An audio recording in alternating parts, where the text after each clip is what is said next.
big, long title. I was going to do a little video series for this. We didn't get the rights or the permission to show that, but I thought, you know what, this is actually better anyways. I'm going to sort of translate it into our context. So lots of what I'm talking about I sort of owe to a professor named David Fitch, who's a church planter and has helped me think about church in a lot of different ways. So I'm not sure how long this course is going to go, maybe 5 or 6 weeks, something like that, maybe longer. I think it's going to be good. It's going to be a little different. I'm going to talk for maybe half the time, and then we're going to have some time for conversation. So if you're watching online, this will be a little bit shorter, and you can have those conversations at home. And for us here, what we're going to do is get into groups of about 6 or 10 people and answer some questions for sort of the second half. If you're not big on talking in groups, don't worry, you don't have to talk. If there's 6 or 10 people, you can just sit and listen, and there'll be lots of people who will do the talking. But that's what we're going to do. So we're going to talk a bit I'll talk here, and then we'll have some conversations in groups. And I think it's going to be good. I think this is an opportunity for God to lead our church into some new ways, and I'm looking forward to that. So we're talking about rethinking church, and it's good to rethink church. Part of this whole pandemic that we're in has given us a chance to think about things in church that we've never thought about before. We would have never done online services. Maybe someday we would have. But we never had that conversation until we were forced into that conversation. And we asked questions that we've never had to think about before. So worship. How does worship translate when you're sitting in your living room watching on your screen? And those are good conversations to have, and we think and talk about those things. And I think our church can be better for having these conversations of just rethinking church. 23 years ago, a group of people started rethinking church. And they started thinking, what is church here for? What are we all about? What's our mission? And out of that conversation of rethinking church, Cornerstone Ministries Church was born. And so it's a good thing to do, to just sit every once in a while and think, what are we even doing here? Why do we come here this morning? What is this all about? And the longer we've been doing this, the more important this is to do. And lots of us have been doing this for 40, 50, 60 years of church. And so it's good to have a conversation about what church is. And so we're going to talk, not necessarily going through these questions step by step, but we're going to ask, what is church? What is this all about? Why do we do church? How do we do church? And the focus eventually is going to be on how this relates to mission and how we impact our community.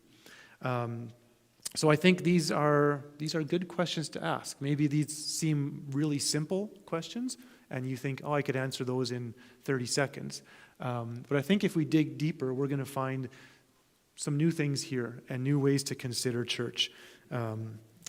And an opportunity for God to do something new. We were talking in our prayer meeting this morning about God doing something new in our church. And I think these conversations are going to lead us in that direction. And so I don't think we need to be afraid of any of these questions. It's not about trying to figure out all the things that we're doing wrong, but it's how can we rethink this? How can we do this better? Maybe some of you have heard this story before. A little girl is watching her youngish mother cooking a ham, and she cuts off the ham, and the little girl says, "Mom, why do you cut off the end of the ham?" And she says, "I don't know, I've always cut off the end of the ham. That's the way my mom did it." And she starts thinking, why do I cut off the end of the ham? And so she calls up her mom, and she says, "Oh, I don't know, I've always cut off the ham, and that's how your grandma taught me to do it." And grandma is still alive. She's 90 years old. And so she calls up grandma, and she says, "Grandma, why do you cut off the end of the ham when you cook a ham?" And she says, "Oh, because my roaster wasn't big enough to fit the ham." Right? And we've just always been doing things this way, and we've never stopped and asked, why are we doing this? Why do we cut off the end of the ham? And so in church, it's a good opportunity for us to think, why do we do what we do? And churches change over time, right? How many of you went to a church where men sat on one side and women sat on the other side? A whole bunch of you. And that changed. And maybe that wasn't a good change, or I I think it's good. I think it's good for families to sit together. But at some point, someone said, hey, why are we doing this way? Can we rethink this? Maybe it would be good for families to sit together. And so people had that conversation, and they changed something. Music. How many of you, I'm just picking on the old people now, grew up in a church where you had no instruments for worship? Only one? Okay. How many of you had maybe just a piano or just an organ? For quite a few, okay? And so those were conversations where people were rethinking church and saying, we've always done it this way, but maybe there's a new way to do worship. Maybe we could add a piano. And then there's new conversations. Maybe we could add a guitar and a drum and all those sorts of things. And those aren't necessarily the conversations we're having, but somebody in the past had those conversations. How many of you over the age of 50 grew up with a paid youth pastor in your church? Not one of you. How many of you under the age of 40 grew up with a paid youth pastor in your church? Most of us. So that was a change. We never would pay a youth pastor. We didn't do it that way. And then someone said, let's think this over. Maybe it would be worth it for us to invest in a youth pastor to minister to our youth. And so we've rethought church. In lots of different ways we've done this. Things like Quest is new. Things like Sunday school. If we had someone in this church who was 110 years old, or a little older, maybe 120, 130, we could ask them, and they would remember a time before Sunday school was invented. Can you imagine that? Sunday school is only about 100 years old. There were some people in England who were thinking, maybe we need to do something to reach out to these children whose parents don't take them to church or anything like that. And they rethought church, and they said, why don't we start something called Sunday school? And now we have Sunday school, and it's just normal for us, right? So all of these conversations are good. And some things never change. The gospel doesn't change. We don't rethink the gospel and say, maybe Jesus didn't rise from the dead. Maybe we should rethink that. Prayer. We don't have a conversation where we say, we've always been praying in church. Maybe it's time to stop that. Maybe we should do something different. No, that stays. Worship stays. Scripture stays. Baptism, communion. There's lots of parts about church that we don't change, that have stayed the same for 2,000 years and will stay the same until Jesus comes back. But then there are lots of things that actually do change, and we move and shift over the years. So that's what this little series is going to be about. That's sort of my introduction. Asking afresh what the church is, those kind of questions, right? Why are we doing this? How do we do this? How does what we do here relate to mission? To people around us who don't know who Jesus is, how is what we're doing here making an impact on them? Does that sound like an okay place to go? Do we have freedom to go there for a few weeks? Okay. Christendom. We need to talk about this word. Is this a familiar word to some of you, most of you? Anybody have a good definition of what Christendom is? Putting you on the spot. It's a hard thing to define, maybe. Here's a few things I thought of. Times and places that were directed or even governed by Christianity. Christendom means Christianity is the norm. We could talk about it's sort of the combination of Christian and kingdom, the kingdom of Christianity, the place, time and place where the church has power. And so we need to understand Christendom to understand where we're at today. So I want to do just a brief little history something with you. So the church began, how many Christians were there in the first church? Trivia question. Anybody? It's in your Bible. 2012. How many? 3,000. Oh, later on, but before that. Well, no. Who said? I heard someone say that. 120? Yeah. In Acts, whatever it is, Acts 2 or something like that, the number of people was 120. That was the first church. And yeah, quickly it grew to 3,000 and more got added. But the church started off with 120 people. So if you had a worldwide conference of all Christians, it'd be 120 people. You could fit them in this room easily. So that's not Christendom. They did not have any power at all. But that church obviously grew quickly, right? 3,000 souls were added this day. Paul went and traveled and preached, and the church grew. And in the early 300s, an emperor named Constantine, somehow, it's all these sort of legendary stories, became a Christian. And before him, all the different emperors, some of them ignored Christianity, some of them persecuted Christians. But when Constantine became a Christian, then Christianity became the sponsored religion of the Roman Empire. So you remember, last week or a couple weeks ago, I was talking about Mark writing the gospel, and the Roman Empire was against Christianity. Imagine if they turned for Christianity. Imagine if Justin Trudeau and every liberal, every MP for that matter, all gave their life to Jesus. That's sort of what happened. The seat of power became Christian, and everything under them became Christian. And so the church grew hugely after that, because now the church had some power. The state was in favor of it, supporting it, and that's the beginning of Christendom. So being a Christian and being part of the Roman Empire were sort of the same thing. And it carried on that way for the next, 1,500 years or so. So that's Christendom. It grew to Europe, right? And so these countries became Christian countries. And you could see it in a difference between, once Islam came on the scene, you had Muslim countries and you had Christian countries, and they were sort of defined. And in a Muslim country, everyone was Muslim. And in a Christian country, everyone was Christian. There weren't really any other options. This is who you were. And so when these Europeans started setting out on their boats and trying to find ways around the world, they ran into North America and South America and Australia, and they brought with them their faith, right? And so the Christian center, which was Europe, brought Christianity, and you see the darker blue is 90 to 100% Christian, and the lighter is less. And so you can obviously see this isn't news to any of you. Where sort of the center of Christianity is around this world. And if you would go back 200 years, everything that is blue would have been dark blue, right? Canada, United States, Europe, those all would have been in that 90 to 100% Christian.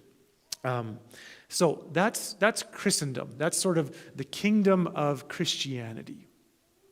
So some characteristics of Christendom are most people are Christian. And you could even say in lots of cases, everyone is Christian. So if you would go back to, say, England 300 years ago, everyone was Christian, almost 100% Christian.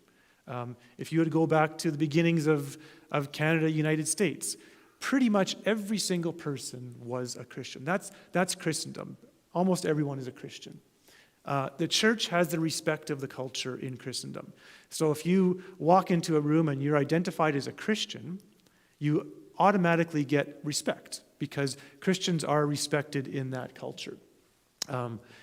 It's just normal. If you are not a Christian, that would make you disrespected. Laws are Christian. So things like abortion and gay marriage are illegal because the people in the country who are making the laws are all Christian. And so it doesn't mean that every law is explicitly Christian, but generally there's Christian ideals behind the lawmakers. So in the kingdom of Christendom, things like abortion or gay marriage are outlawed. They are illegal. And in society, there's prayer in school, at public events. Weddings and funerals are all church-related. Even 50 years ago or 70 years ago, everybody's wedding was in a church, performed by a priest or a pastor. Every funeral was in a church, right? There were no funeral homes, right? There were places where they took care of the bodies, but everything happened in the church. Even governments kept records. The way that the government of Canada kept records was by church memberships and baptism certificates. That was their form of census. Everything sort of ran through the church. Now, you might look at this list and say, wow, that looks dreamy. It's not quite the dream state that we might think it is. Christianity actually flourishes when it doesn't have power, and it stagnates when it does have power. That's why when we look at that map, we see all those parts of Christendom are getting less and less blue, right? And at worst, when we have power, we abuse it. So this isn't actually quite the ideal. There are some parts of this. We certainly want everyone to be a Christian and so on. But this is what Christendom looks like. So tell me, does this look like Canada in 2022? Anyone say this looks like us right now? Not at all. If we could go in a time machine to 1950, does this look like Canada? Pretty much. Weddings and funerals, all in churches, 1950? Yes. Prayer in schools and public events, even prayer in Parliament. Did that happen in 1950s? Yes. Abortion, gay marriage, illegal? Yes. Did the church have the respect of the culture? Absolutely. Were most people in Canada Christian in 1950s? Absolutely. This is what we could describe our country as 70 years ago, but it's not this today. Okay? We all like graphs, and I like making graphs, so this is what I did this week. I didn't put a title on this, so you don't know what the numbers mean. Christianity in Canada. In 1951, 93.5% of people in Canada said, yes, I am a Christian. In 2011, it's 67%. So we can see this power of Christendom is falling, and pretty quickly. Now, not everyone who is a Christian is a faithful follower of Jesus, right? Some people check that off, and yeah, I'm a Christian, but they're not really Christian. So if you look at church attendance, from 1985 to 2005, people who go to church regularly in Canada went from 30% down to 21%. And if we extrapolate that to today, it's around 17% of people in Canada go to church regularly. So, we are no longer living in Christendom in Canada, right? South of the border, it looks different. These numbers would be different in the States, and that culture is going to look different than here. But in Canada, this is what it looks like. This is the world, the place that we're in. So, when do you think we started losing Christendom? If you had to pick a decade between I don't have an answer here, I'm just between 1950 and 2022, what would you point to? What would be maybe sort of the turning points that you think? 60s and 70s? Free love and all that sort of stuff? I think so. But it started long before that. It started with, the Enlightenment of the 1700s, right? And new philosophies came in that never existed before, like deism, which is the belief that, there's a God, but he's not really involved in our life. Atheism, that never existed until the 1700s. So the beginnings of the death started a couple hundred years ago. But we've seen it in some of our lifetimes, the crumbling of Christendom in our country. In much of our country, if you think of of Christendom as this castle of Christianity, it's completely crumbled in lots of our country. Officially, as a country, we're not connected to Christianity. We don't. It doesn't show up in our parliament, or we don't have a prayer every morning. There's a couple little things, right? Like there's maybe who does the prayer breakfast thing. In Ottawa, every year there's a prayer. Some mission group does that. National House of Prayer, thank you. So there's a couple tiny little influences of Christianity on Parliament Hill, but other than that, basically nothing, right? And certainly we have some Christian members of Parliament. But other than that, it's basically crumbled. If you went to a place like downtown Toronto, you could walk block after block after block and see no visible signs of Christianity. Not that there's no Christians in downtown Toronto, but you wouldn't see any signs of Christian culture at all. Completely secular culture or multi-religious. In rural southern Manitoba, it looks a little bit different. the castle is still standing a little bit. It's mostly crumbled, but there's still a little bit more of it around here than there would be in more urban centers. So we can no longer assume that people know what we're talking about. 70 years ago, if you talked about Jesus and the apostles, everybody knew what you were talking about because they'd been to Sunday school, they'd been to camp, they'd been to wherever. But Scott, you could probably tell stories in youth of youth who come in who know very little about Jesus or the Gospels, like almost nothing probably, right? Where you wouldn't have had that 70 years ago. Everybody knew at least the general story of Christianity. But now we're in a world where people don't even know that story. So mission is going to look different. We don't have to go to Zamibia to find someone who's never heard of Jesus. We can just go to Pilot Mound or Crystal City and we'll find those same people. People no longer have a general respect for the church. People actually have a general resentment for the church. So we're living in a very different world than we were 70 years ago. So the question that we're going to ask is, how do we do church in this world? A world where we're not in control, and how is it going to look differently? And so I'm going to get you talking soon. Let me just quickly say this about top-down versus bottom-up Christianity. For hundreds of years, Christianity was top-down. It was tied to the government explicitly. Even the Church of England, which we would know as Anglicans, the head of the Church of England is who? Anybody know? The Queen. She is the head of Great Britain, and she is the head of the Church of England, the same person. Government and church tied together. That's top-down Christianity. Weddings, funerals, baptisms, that's their form of record keeping. Lawmaking is sort of Christian. Everyone's sort of born into Christianity. It's sort of your default setting is to be a Christian. There's not really any other religious options out there. That's top-down. And we live in a country, by the way, now where 25% of Canadians have zero religion. 25% say, I have no religion at all. It's astounding. Christianity as bottom-up. This is how Christianity began. It had no political power, no earthly power. They had no money at all. Anything but Christianity was normal, but it grew like crazy. People weren't born into it. They chose to become Christians. Christianity was countercultural instead of pro-cultural.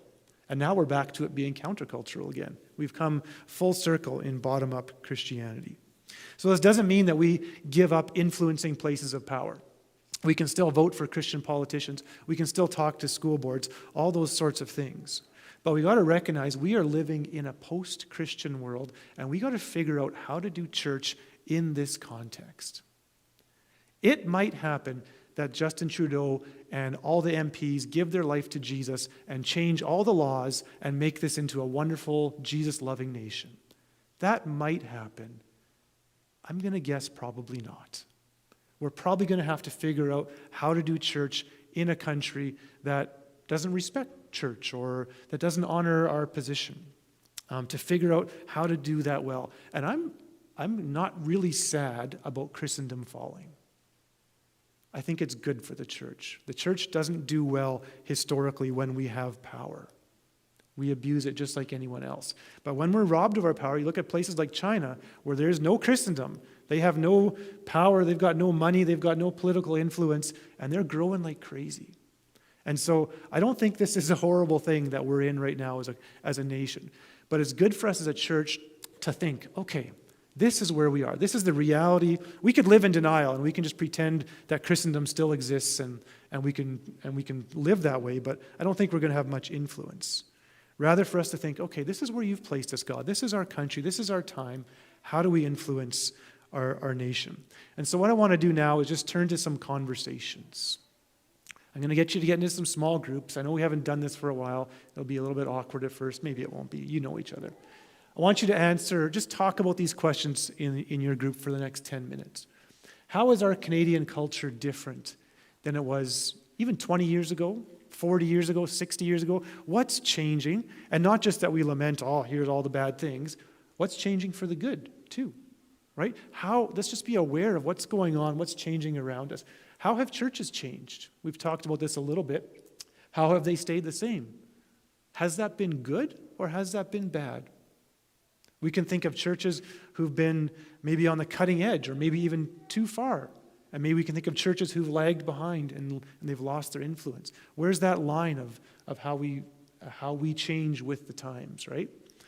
What worked in the past that wouldn't work anymore? I can give you an example.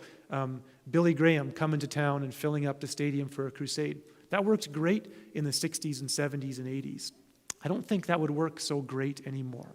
It might, but times are going to change. We're going to have new ways of doing things. What would work today that wouldn't have worked in the past?